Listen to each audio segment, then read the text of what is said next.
Welcome to the Great Detectives of Old Time Radio.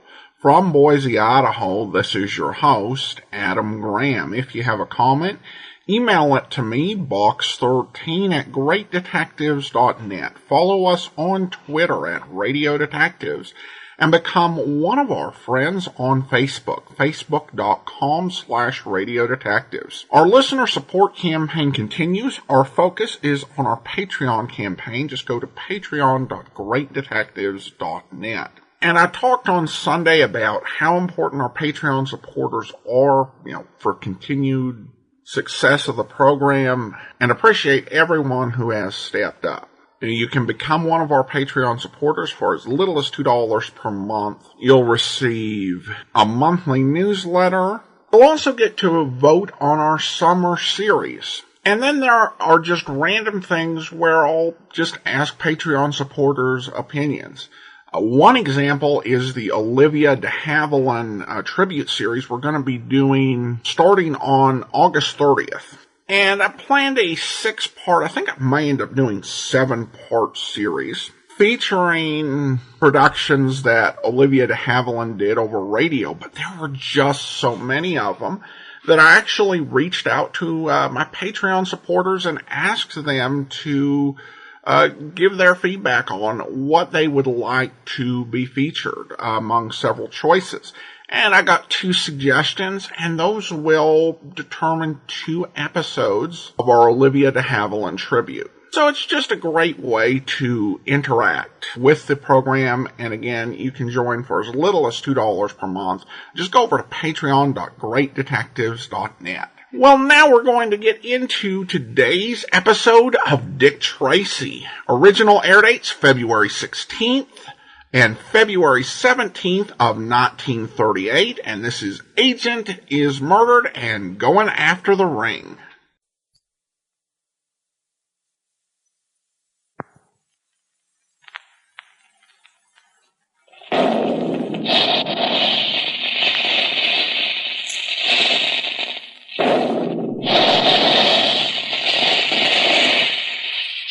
Calling all adventure fans. Calling all Dick Tracy fans. Stand by. Dick Tracy is on the air.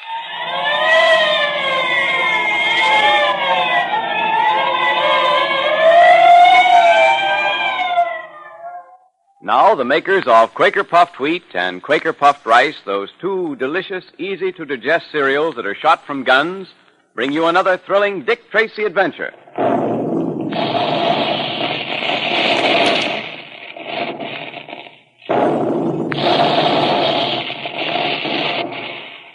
Hear that? Well, that's what we mean when we say shot from guns. Nourishing grains of wheat and rice are actually loaded into special guns in the Quaker plant. And then the guns are fired and each grain is exploded to 8 times its normal size. That's why puffed wheat and puffed rice look and taste so different from ordinary cereals. But that's not all. If you could look inside a grain of wheat before and after it's shot from the gun, you'd see how each tiny, hard-to-digest food cell is shattered so that all the goodness is unlocked. Then it's specially easy to digest so that you get the trigger-fast food energy much more quickly and easily. And you need lots of that same kind of food energy to be as mentally and physically alert as Dick Tracy is. So join the thousands of happy boys and girls and grown-ups who enjoy a big dish of crisp, delicious puffed wheat or puffed rice every morning. Mother's glad, and so is Dad, to have you remind her of something that tastes so specially good. So look in the pantry. And if there isn't one of those famous red and blue packages there, ask Mother to get you some at the grocer's. The Black Pearl of Osiris, its theft is Dick Tracy's latest case, was found concealed in a bullet which had been fired into the leg of the great detective. Tracy now carries that pearl in his secret compartment ring, which was given to him by Humi Batik, a member of the Osiris cult. Yesterday, Remo, a member of the society trying to get the Black Pearl, lay hidden in the back seat of Tracy's car while he drove to Tess Trueheart's apartment. Will Remo succeed in his plan to overpower Dick Tracy? The great detective is just stopping outside the apartment house where Tess Trueheart lives. So, gotta put up the emergency brake. It's a pretty bad hill. Car should roll. No, you don't. You're quick, Tracy, but There. I surrender. You have me. Give me that cord. Silken Court, huh? Who are you working for? I have nothing to say. Perhaps you haven't now, but you will later. Can you drive a car? Yes? Then get up here and drive this one to headquarters. Remember, I've got a gun on you, so no tricks. So he wouldn't talk, eh, Dick? No, Pat. I couldn't get a thing out of him. No sense trying any further either. When a fellow like that makes up his mind not to talk, you can't get a thing out of him. What I don't understand yet, Dick, is how did you manage to catch him? I could see him coming, Pat. I reached down to pull the emergency brake, and as I leaned back, Remo came up behind me with a silken noose. I saw him in the glass mirror on the dashboard. That was lucky. Lucky? I think it was lucky. Only Batik would say it was the ring that did it. Yeah, most likely. Well, Pat, I'm afraid it's going to take more than luck to win out against the men who are trying to get their hands on this ring and the black pearl that it contains. Well, after tonight's experience, I can believe that all right. They were willing to kill you to get hold of it. Black pearl must be worth a small fortune. Hey, pardon me, Pat. Yes? There's a man to see you, sir. Who is he? What's he want? He says he comes from Humi Batik. Ah, send him in. This must be the fellow we've been waiting for, Pat. The agent from Humi Batik who's to take the black pearl back to Egypt. Oh, come in, please. Thank you, Mr. Tracy. You know who I am? You're a member of the cult of Osiris, is that so? The cult of the scarab? Yes, that is true. Batik tells me you have the black pearl. It is that I have come for. May I have it, please? I can't give you the black pearl just yet. Ah, why is that? You have it in that ring on your finger, have you not? Batik told you to keep it in that ring. When I'm protecting something, I do it in my own way, thank you. But you were given that ring for that purpose? Perhaps I believed it'd be safer elsewhere. The black pearl, it is here in your office. I can have it for you in a little while. If you'd care to come back, let's say tonight about 6 o'clock, I can have it for you then. You should have kept the pearl in the secret ring of Osiris. There is danger otherwise. If you'll return tonight at 6 o'clock, I'll be glad to turn the black pearl over to you at that time. Very well, Effendi. I shall return at 6 o'clock. And now, until that time, farewell. Dick, you didn't tell me you'd put the black pearl somewhere else. I thought you were carrying it in the ring. Yes, and I am, Pat. The black pearl is in this ring on my finger now. I didn't say it wasn't there. I merely let him think so. But why didn't you give it to him? He said Batik had sent him. He was lying. Batik didn't send him. Lying? How do you know that, Dick? Because he failed to complete the password. You may remember I used the phrase, the cult of the scarab. He was supposed to answer, no, the cult of Osiris the Great. He didn't, Pat.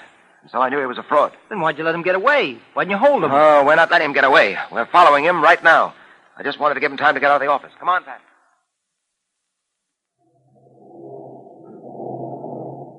Getting into that cab. Yeah, a taxi. Where to, mister?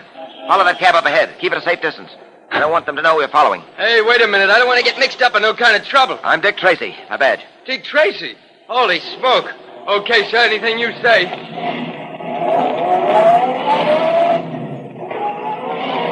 Not too close, driver. Stay as far behind as you can. Yes, sir, Mr. Tracy.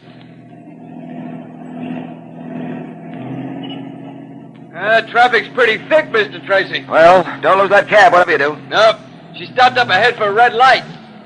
Traffic sure is heavy today. I can just see the top of her. Don't lose her. Hang on to her. Don't worry, I won't lose her.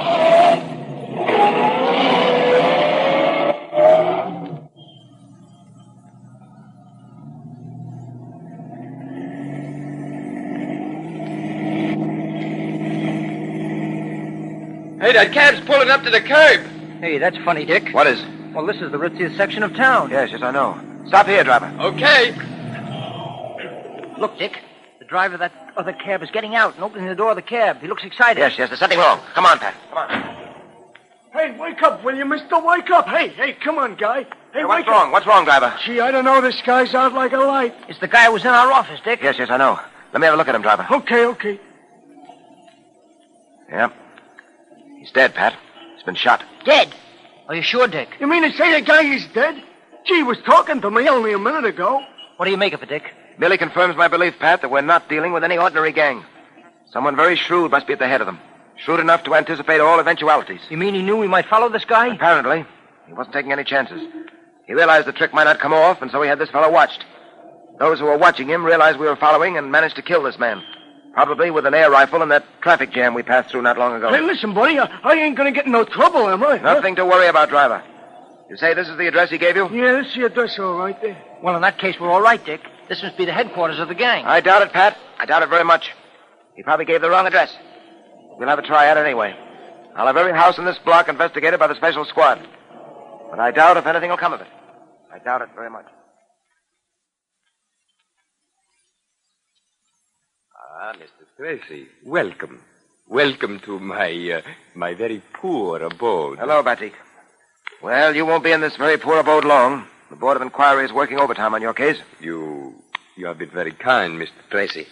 The blessings of Osiris be upon you. Thank you, Batik. By the way, you might be interested to know that an agent of the society tried to get the pearl. Oh, the fiends. They will stop at nothing. I am so glad I gave you that ring. You are carrying the black pearl with you, of course? Yes, it's right here in this ring. I would like to see it, if I may. Oh, certainly.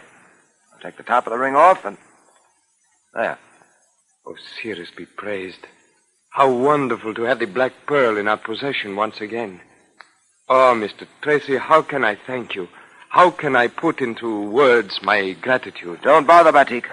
I'm only doing what I promised to do. Tell me, when will your agent call on me for the black pearl? Oh, very soon. He is busy on other matters at the moment. The way must be made clear for carrying the black pearl back to Egypt. When that has been done, he will come to you. Also, he is engaged on another matter, a matter of great importance to the young man, Junior. Junior? It is obvious you think highly of that youngster, that you have the highest regard for him. Oh, that's true enough. I shall have a surprise for your young friend in a few days, I hope. I am sure he will be very pleased. Well, you can't tell me about it now, I suppose. Well... Don't. I think I can guess. Well, Batik, I must leave you now. Depend on it, the black pearl is safe in my keeping, and I shall guard it carefully.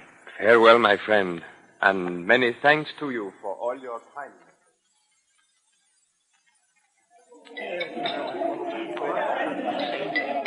Gee, this is a swell place to eat, Dick. Are we going to have lobster tonight? Not for you, Junior. Huh? Lobster's just a trifle too hard on a young system like yours. Oh, listen, I'm not a kid anymore, Dick. Well, if you can't have lobster, Junior, Dick and I won't have it either, eh, Dick? Right. We'll have a couple of chops instead. By the way, Junior, Humi Batik told me he'd have a surprise for you in a few days. A surprise for me, Dick? Gee, I wonder what it can be. Well, I dare say you'll find out soon enough. He's a swell guy. Hope nothing happens to him, Dick. So do I. I'm going to make it my business to be in court when the trial comes up. I'm sure you'll be able to help him, won't you, Dick? Nothing came for our search this afternoon, as you know, Dick. We went through every house in that block. Rather suspected you wouldn't find anything. I was sure that fellow had given the wrong address. Well, let's forget about the black pearl and everything else for the next hour and enjoy our dinner. Or can we forget? What do you mean, Dick?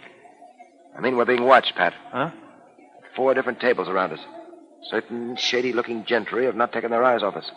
Don't look up now. No, but what do you think we ought to do? Trying to formulate a plan. They're undoubtedly after the ring and the black pearl. We're surrounded, Pat. I can see that now. Well, we've got to do something, Dick. I'll say. Get ready for trouble, Pat. We're going to have plenty of it when we try to leave this restaurant. Surrounded by agents of the man who is trying to gain the black pearl for himself, Dick Tracy, Pat, and Junior are in a pretty bad spot. Will they escape? Well, let us hope so. But now it's time for our Dick Tracy Secret Service patrol meeting, which the members of Tempting, Tasty, Nourishing, Quaker Puffed Wheat, and Quaker Puffed Rice especially invite you to attend. All right, Junior, we're ready. The meeting will now come to order. Say, Junior, has Dick Tracy told you what his big surprise is? No, Mr. Quaker Man. I've tried to guess, but Dick says no to everything I can think of. Same here, but I know it's something really swell from the way he talks about it. It's for all the patrol members, too. Boy, I can hardly wait. Well, you won't have to wait long, Junior. And we ought to be sure that every wide-awake boy and girl joins the patrol before Dick springs his big surprise on Friday. That's right. And you patrol members ought to make sure that all your friends join, too, so they don't miss all that fun. Good idea. And be sure to tell them how to join the Dick Tracy Secret Service Patrol. You remember, you send 2 Quaker Puffed Wheat or Quaker Puffed Rice box tops, or one of each with your name and address, to Dick Tracy, Box L, Chicago. Isn't that easy? Then Dick Tracy sends you the secret code book, the patrol pledge, and member's badge, All free. So if you aren't a member now, send your 2 Quaker Puffed Wheat or Quaker Puffed Rice box tops to Dick Tracy, Box L, Chicago, right away. Look to see if there's some Quaker Puffed Wheat or Quaker Puffed Rice in the pantry right now. And as soon as your packages are empty, tear off the tops and save them for the big surprise Dick Tracy is planning for you. Remember, it's the top panel that says, 3 wrappings guard its crispness. And that's right. Those famous red and blue packages are triple sealed to keep the tempting, nourishing grains of Quaker Puffed Wheat and Quaker Puffed Rice crisp, plump, and fresh as can be for you. And if you don't see any Quaker Puffed Wheat or Quaker Puffed Rice in the pantry now, remind Mother to get some for you at the grocer's.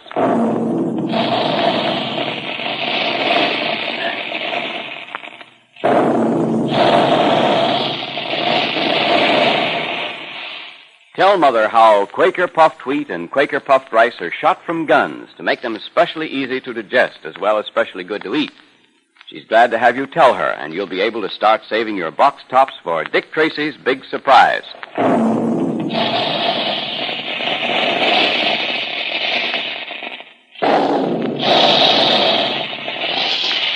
Calling all adventure fans, calling all Dick Tracy fans. Stand by for another exciting Dick Tracy adventure tomorrow at this same time. That is all.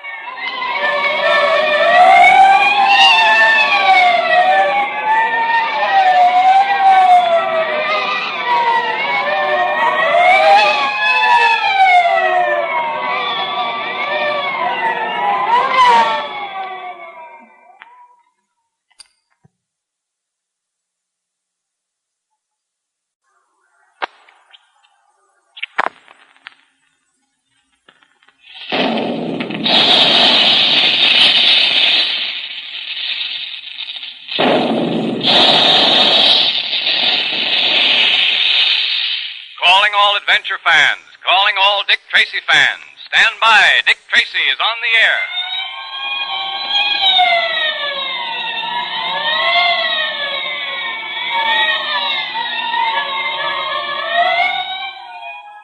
The makers of Quaker Puffed Wheat and Quaker Puffed Rice, those delicious, nourishing cereals that are shot from guns, bring you another thrilling Dick Tracy adventure.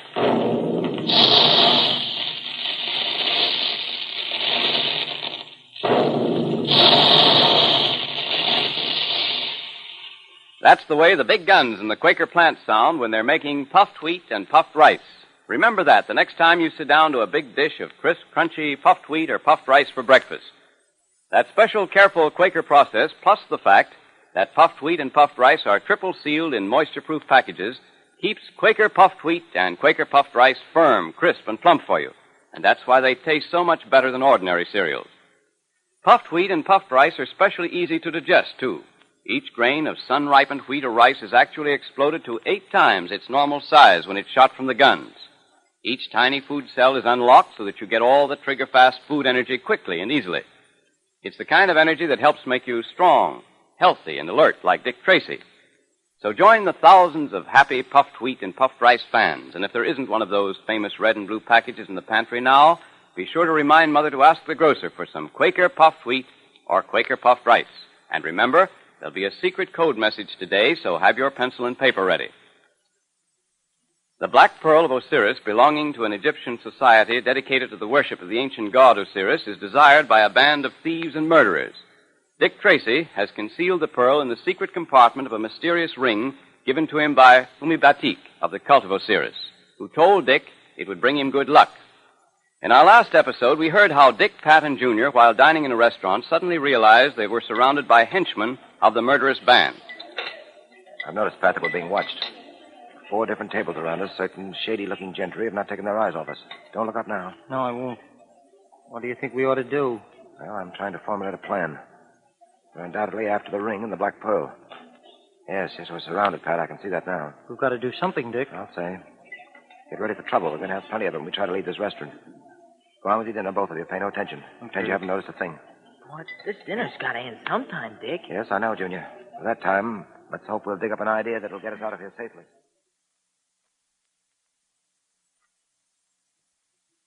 That was good coffee. Finished, Pat? Yeah, I'm finished.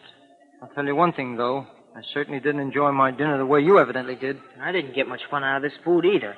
Gosh, Dick, I don't know how you do it. We're surrounded on all sides by these men, and you calmly eat your dinner. And enjoys it, too. Well, why not?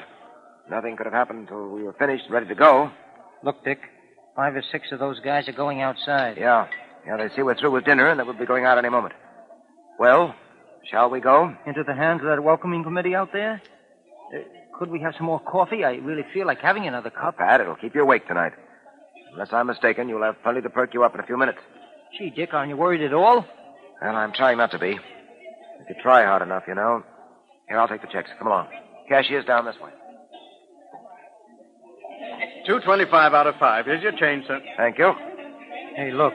Those guys at the other tables are following us out, sort of nonchalantly. Not a very good way of showing nonchalance, is it?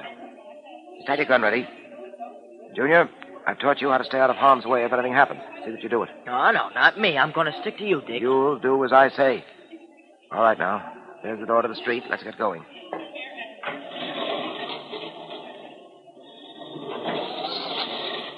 Well, there's the car. Yeah, and a couple of fellows leaning against the fenders. Come on. Just a minute, buddy, just a minute. This your car? Yes, do you mind? Maybe you don't know it, buddy, but this is my private parking place, see? I usually parks me car here. Well, that's very interesting. Step aside, please. Wait a minute. Where do you think you're going? What's the matter, Joe? This guy getting tough? Yeah, looking for a paste in the jaw. So happens I wasn't looking for anything. However, I see that you very possibly are, and so... Hey, you can't do that well. Get in, Pat. Junior, quick. Come on. Get him, boys, get him. Here they come, Dick. Let him have it, Pat. Oh! Keep behind me, Junior. That's the old featherweight. The ring, Dick. They're trying to get the ring. Keep slugging and stop talking. Okay. Get him, you guys. The cops, they're coming, Dick. Yeah. Swinging kind of wild, aren't you, big fella? Here's the way to do it. Run, you guys! Run! It's the cops! Chaser! They're running away, Dick. So I see. Well, they're taking a few of our souvenirs on their jaws. Yeah. Hey, what's been going on here? Street fights, eh? Well, we'll soon... Hello, Donovan. Lovely evening, isn't it? Tracy, well, what the devil All right, is he? Donovan, it's all right. The boys are chasing those rascals. They'll bring him in all right. Good. Meantime, I've got hold of someone's coat. I grabbed one of those yeggs by the collar, and he slipped out of the coat, leaving it in my hand. I wish we had gotten the fellow in the coat. Perhaps we will, Pat. Oh, Dick. Oh, great Scott, Dick. What's the matter? Your finger, look. The ring. The secret ring of Osiris. It's gone. Gone. Gee, then so is the Black Pearl. Oh, they got it. They got it after all. Oh, no. They didn't get it, Pat. Because you see, you have it. I have it. Now, listen, Dick. This is no time for gags. See it in your pocket. The right-hand pocket. Huh? Let me see. Well, I'll be a cross-eyed owl. It is the ring. How'd it get in my pocket? I put it there. I slipped it off and put it in your side pocket. I knew they'd try to get the ring. They were sure I was wearing it. I didn't think they'd suspect you. Yeah, that certainly was fooling them, all right, Dick. 2 of them made for the hand that was supposed to be wearing the ring. I'm afraid they were a little disappointed when it folded into a fist. Yeah, I'll bet they were, Dick. If only we knew where we could get our hands on that gang. If we had some idea of their hideout. We do have, Pat. Or rather, we will. What do you mean? We've got the clue we've been looking for. And now, once again, we can take the offensive. I much prefer it as a fighting move to watching and having to be on the defensive. What is the clue you're talking about, Dick? This coat, Pat. The coat I took away from one of those gangsters. I don't get it. How can a coat help us find the gangster's hideout? Well, of course, I'm not sure it will, but I'm going to have a try. Come on, let's get down to my private laboratory at headquarters. Why your private laboratory? There are certain things there I need, Pat, including a vacuum cleaner. A vacuum cleaner? Hey, as I said before... I know. You don't get it, but you will.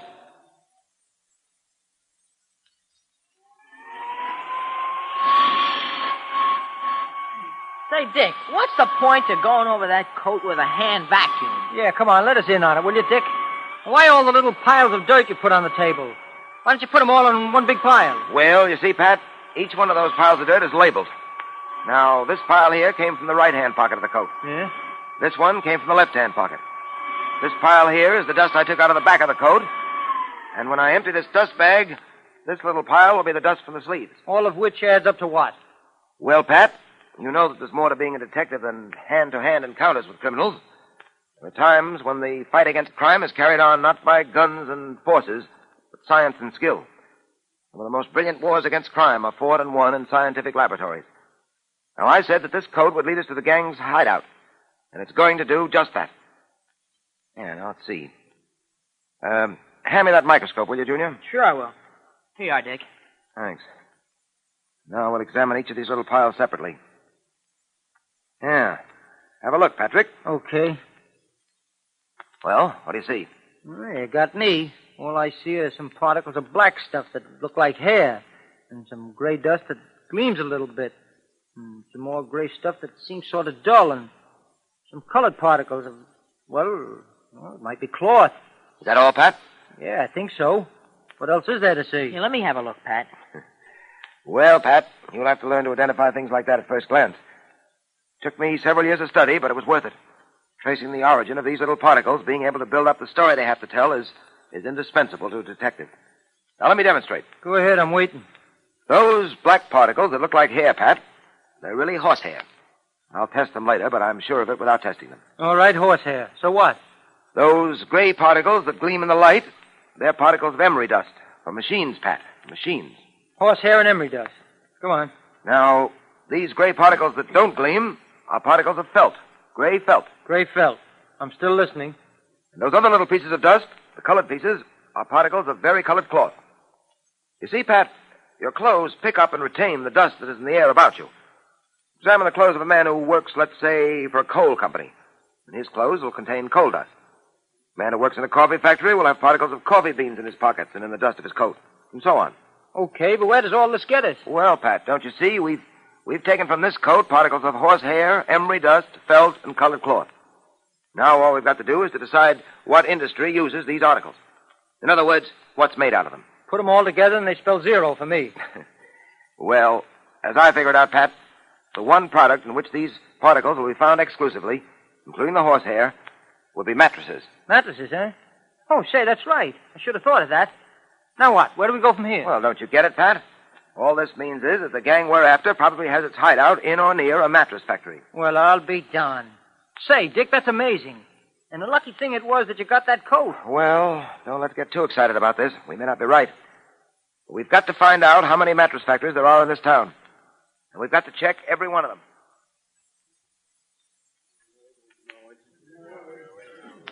But it's getting pretty late, Tracy. How long do you intend to stay at headquarters and keep these men here? We'll have to wait until I hear from Pat.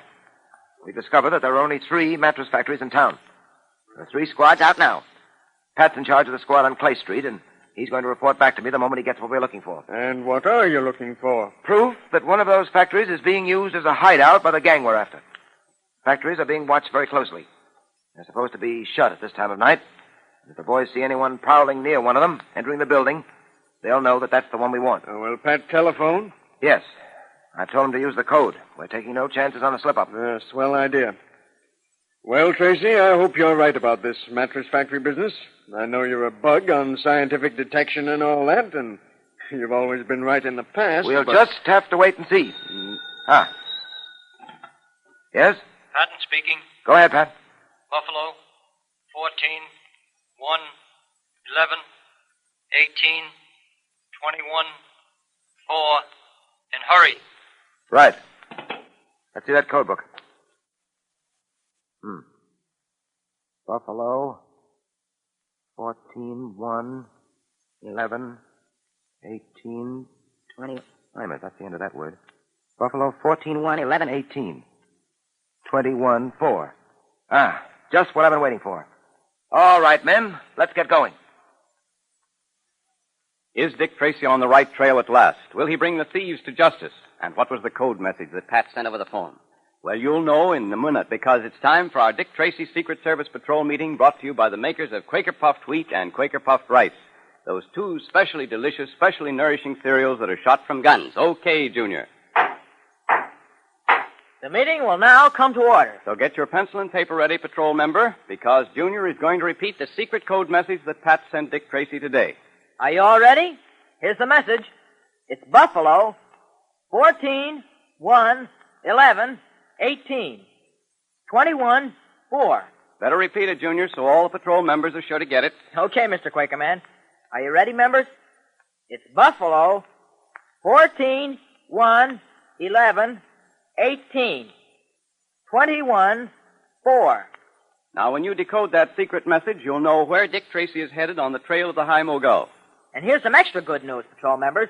Dick Tracy is going to tell us all about that big surprise tomorrow. Isn't that great? So be sure you're listening in, patrol members. Believe me, it's something you just wouldn't miss for anything.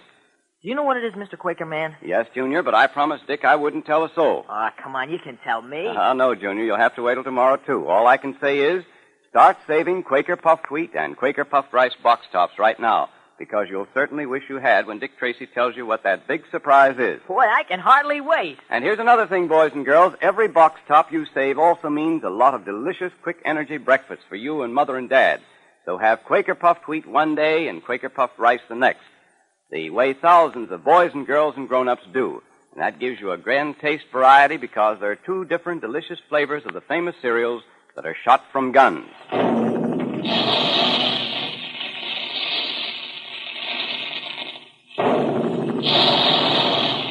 There go the big guns now to remind you to have your delicious, nourishing puffed wheat and puffed rice breakfast regularly so that you get lots of that same kind of trigger-fast food energy that keeps Dick Tracy so alert. So look in the pantry to make sure there's some there. And if there isn't, ask Mother to get some Quaker puffed wheat and Quaker puffed rice at the grocer's. And be sure to save the box top. Calling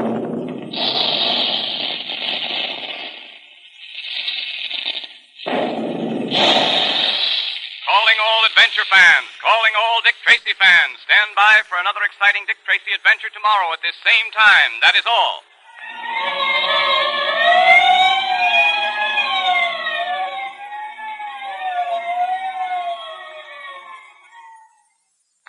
Welcome back. Well, in that first episode, I was kind of confused by the dashboard mirror since our cars, today have rear view mirrors that aren't on the dashboard. But I guess that was a thing back in the 30s. And even if it hadn't been, I think that if you're Dick Tracy and all the craziness you go through in life, you might just install that anyway.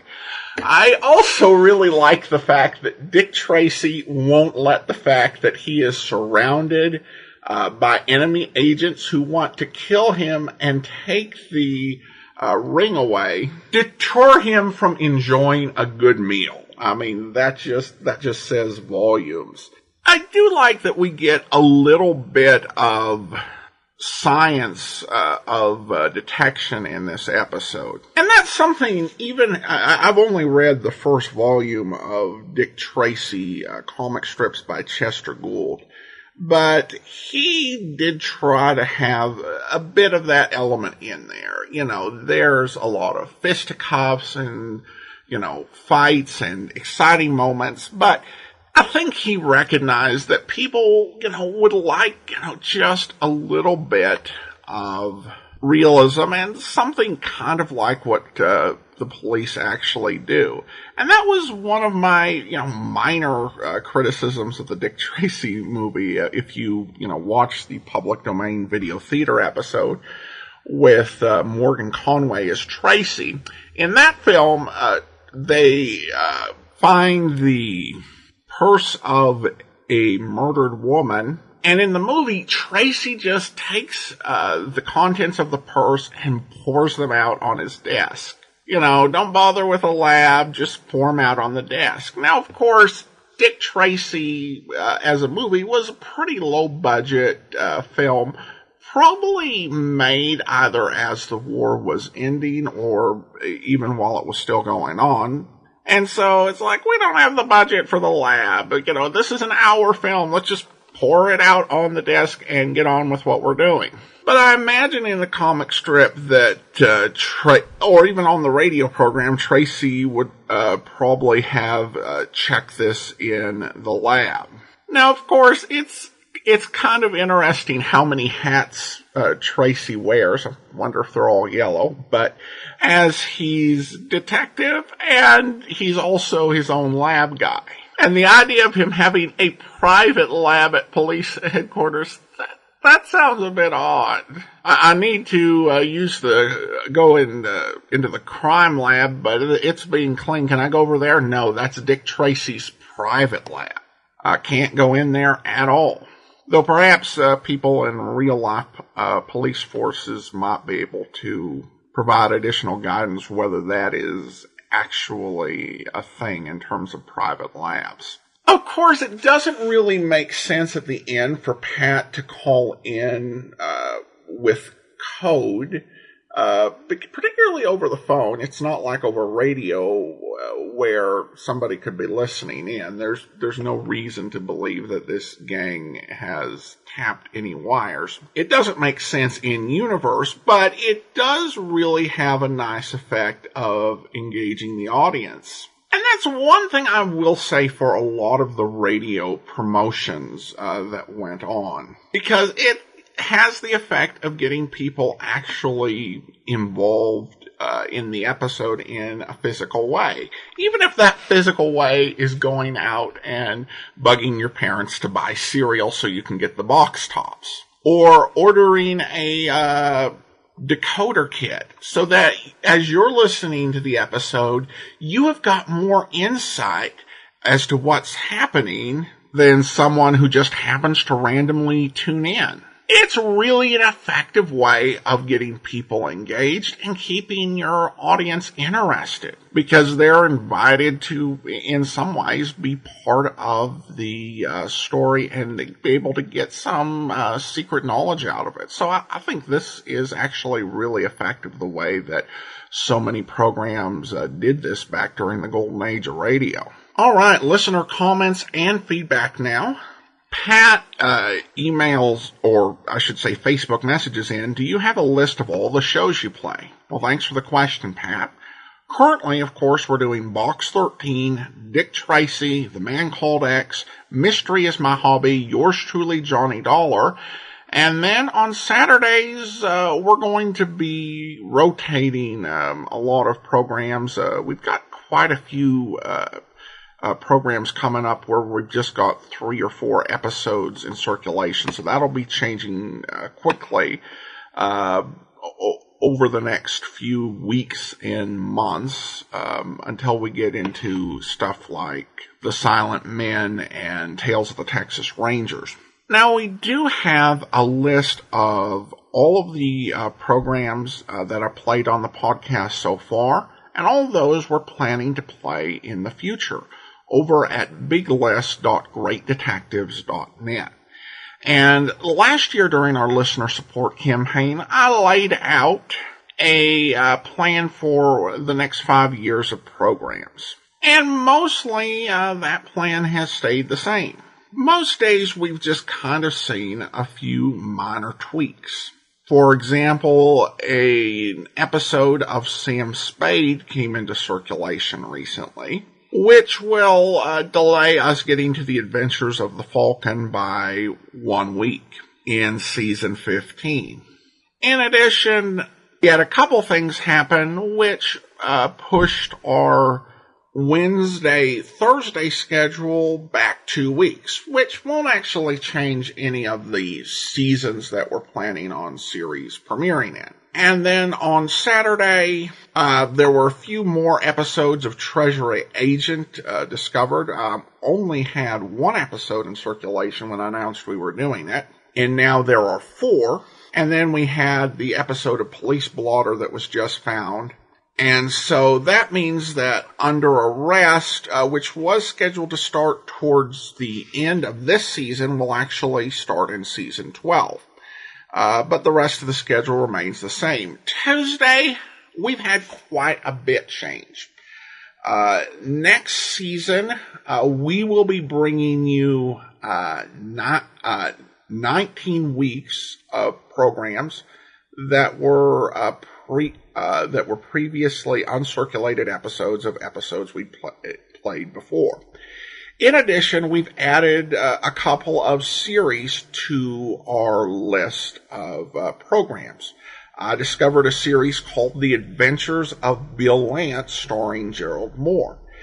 In addition, there were a couple of episodes of a reporter mystery called Hot Copy that I was able to come across. In addition to that, one thing we are going to do with Tuesdays is when we get down to playing the Johnny Dollar serials, we'll be playing the 5-part serials over 2 days, so it'll be Tuesdays and Fridays. And so we had 3 more episodes from the John Lunn era of Johnny Dollar come into circulation, which will delay when we get to the actual serials. I've done a number of revisions to our season 12-13 schedule, so for Tuesdays. So coming up in season 12, we'll be bringing you O'Hara, the Fat Man, the Australian version, which is going to take up the bulk of the season, and the adventures of Bill Lance, along with all of those previously uncirculated episodes. In season 13, we'll be bringing you Martin Kane, This Is O'Shea, Meet Miss Sherlock, I Hate Crime, Sarah's Private Keepers, and Bulldog Drummond. And then we estimate in season 14, we're going to get into the Johnny Dollar serials. And so at that point, we will not have any new series on Tuesdays until season 15. And in season 15, we'll be bringing you Hot Copy, Matthew Slade, which we originally had for season 12, Adventures of PC-49, again, an earlier series, and Operation Danger. In addition, after Operation Danger, we will be going into mostly reruns, not reruns, because I'm going to be providing new commentary, but we'll be revisiting old programs that people haven't heard on this podcast for years and years, starting in season 15. That will be the plan for Tuesdays. And we do have a couple of other series. Charlie Chan we will play in season 16. So we'll stop the repeats and play Charlie Chan. There's a Christmas-related episode, so we'll arrange that so that can play then. And then we'll play Results Incorporated in season 17, because there's a New Year's themed episode there. And obviously, if we continue to have newly circulated episodes come along, we will move our schedule accordingly. But that's the plan.